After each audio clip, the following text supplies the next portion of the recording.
আসসালামু আলাইকুম। সম্মানিত বাংলাদেশ এবং বিশ্বের সমস্ত ক্যান্সার রোগী এবং কিডনি ড্যামেজের ডায়ালিসিস রোগীর প্রতি আমার আকুল আবেদন,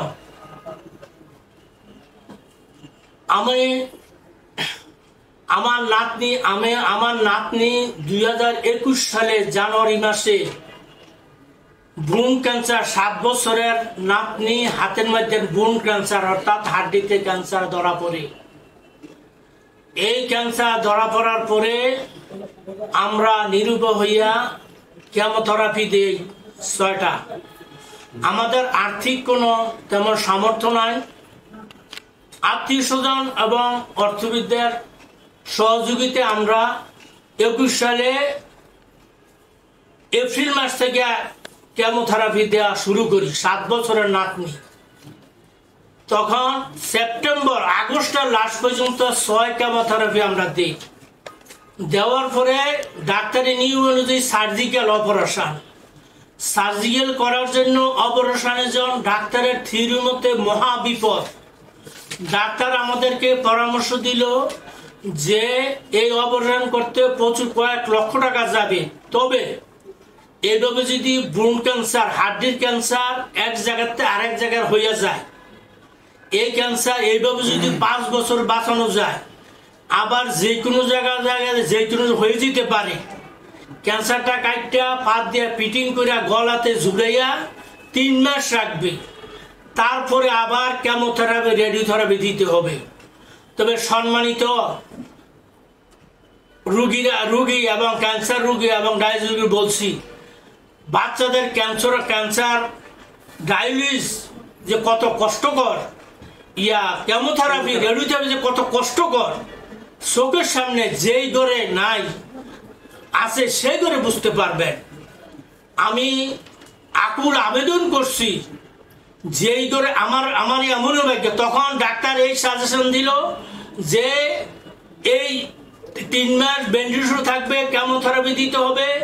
এইভাবে যদি 5 বছর বাঁচানো যায়, আবার যে কোনো জায়গায় যে শুরু হয়ে যেতে পারে, আমরা ক্যান্সার হয়ে যেতে পারি, হাড্ডির ক্যান্সার, বোন ক্যান্সার। আমরা নিরুপায় হয়ে আমরা তখন মর্মাহত হইয়া এখন কি করা যায়। তখন ঢাকা আমার মেয়ের বাসাতে রুগী ফালাইয়া আমি কুমিল্লা, আমার দেশের বাড়ি কুমিল্লা, আমার নাম আব্দুল মতিন। আমরা নিরুপায় হইয়া দেশে যাইয়া তখন এক আয়ুর্বেদিক চিকিৎসকের কাছে যাই। আয়ুর্বেদিক চিকিৎসক আমাদেরকে বাংলাদেশ, ইন্ডিয়া, ভারত বিভিন্ন জায়গার ওষুধ, পাশাপাশি আমার কুমিল্লার এক হোমিও ডাক্তারের চিকিৎসার শরণার্থী হই। সেই চিকিৎসায় 1.5 বছর চিকিৎসা করার পরে হাতের বাহুর উপরে বাম হাতের ক্যান্সারটা হয়। 1.5 বছর চিকিৎসা করার পরে আমরা গত কুরবানি দেওয়ার পরে 23 সালের জুন মাসে আমরা তার বডি চেক করতে আসি। যে ডাক্তার সার্জিক্যাল করতে বসছিল সেই ডাক্তারের কাছে আসছি।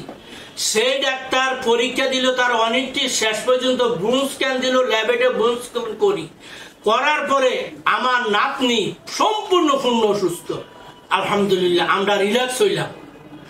তবে আমার যে এমন ভাগ্য, আমার ঘরে দেখেন আরেকজন আছে ডায়ালিসিস রোগী। আপনার 25 বছরের ডায়ালিসিস রোগী, সপ্তাহে 2 বার ডায়ালিসিস দেওয়া লাগে। তবে আমি এই চিকিৎসাতে আমি বুঝতে পারলাম ডায়ালিসিস এবং কেমোথেরাপি আসলে এটা কোনো চিকিৎসা নয়।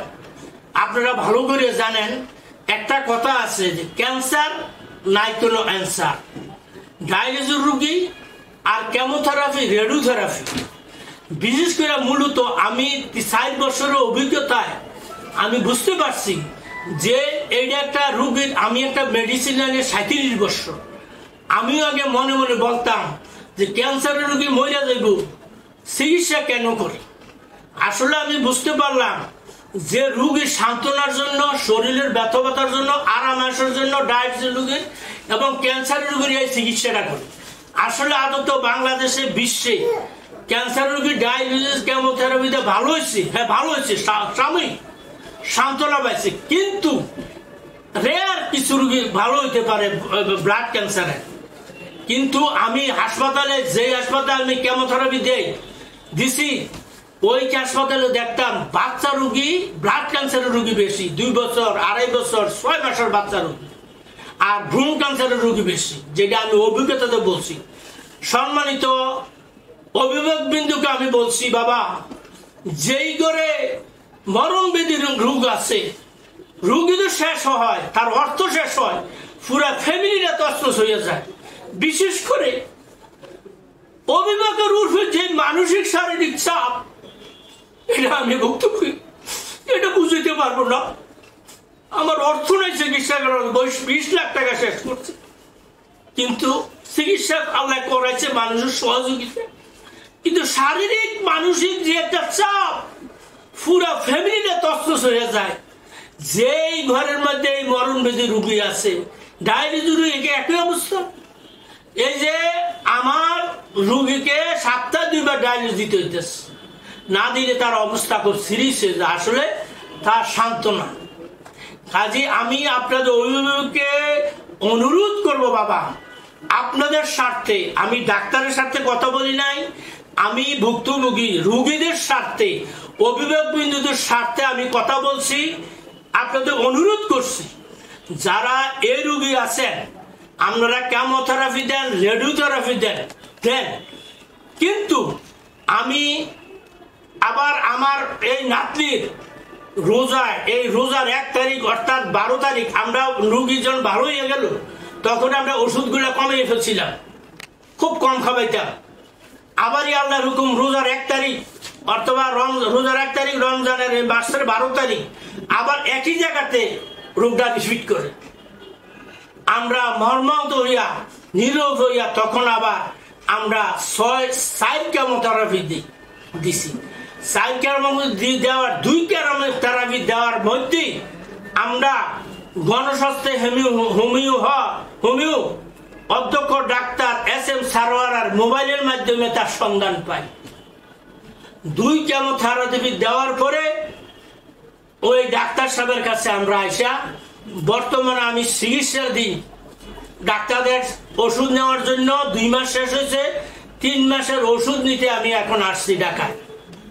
তবে ইনশাল্লাহ আমার রোগী ইমপ্রুভ ভালোর দিকে।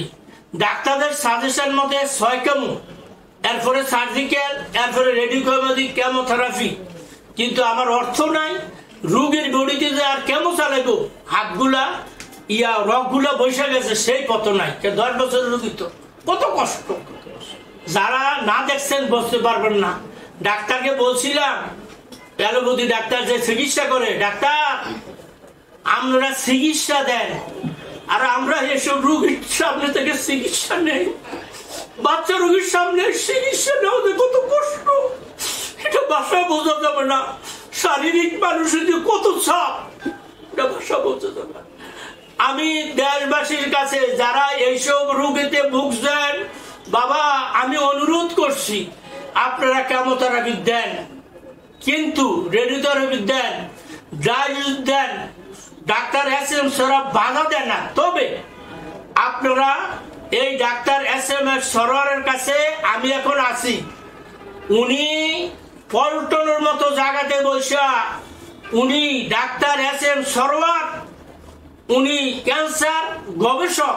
আমি বললাম, উনি এই কথা লেখছেন ক্যান্সার গবেষক, উনি বলল যে আমি গবেষণা করছি। ওনার এখানে দৈনিক সপ্তাহে 3 দিন উনি রুগী দেখে, শনি রবি সোম, ঢাকা পল্টন, বিল্ডিং নাম কি, দারুসালাম বিল্ডিং এ পল্টনে 3 দিন রুগী দেখে। কিন্তু আগে সিরিয়াল দিতে হয়, ওনার সিরিয়াল দিতে পারে না। এরপরে আর 3 দিন থেকে হবিগঞ্জ, মঙ্গল, বুধ, বিশুদ্ধ। আর যারা এই রোগীতে ভুগছেন, বাবা, আমি বিশেষ করে অভিভাবককে বলছি, যারা এই রোগী তো যেতেই বসা থাক কেন আপনার ঘরে, কিন্তু ফ্যামিলিতে তো তছনছ হয়ে যাচ্ছে। আপনার ব্রেন, আপনার স্বাস্থ্য, এই যে একটা মানসিক চাপ তছনছ হয়ে যাচ্ছে। আপনাদের অনুরোধ করব, আমি রোগীদের সাথে কথা বলছি, বাবা, কারণ আমি এই ব্যথা ব্যথিত।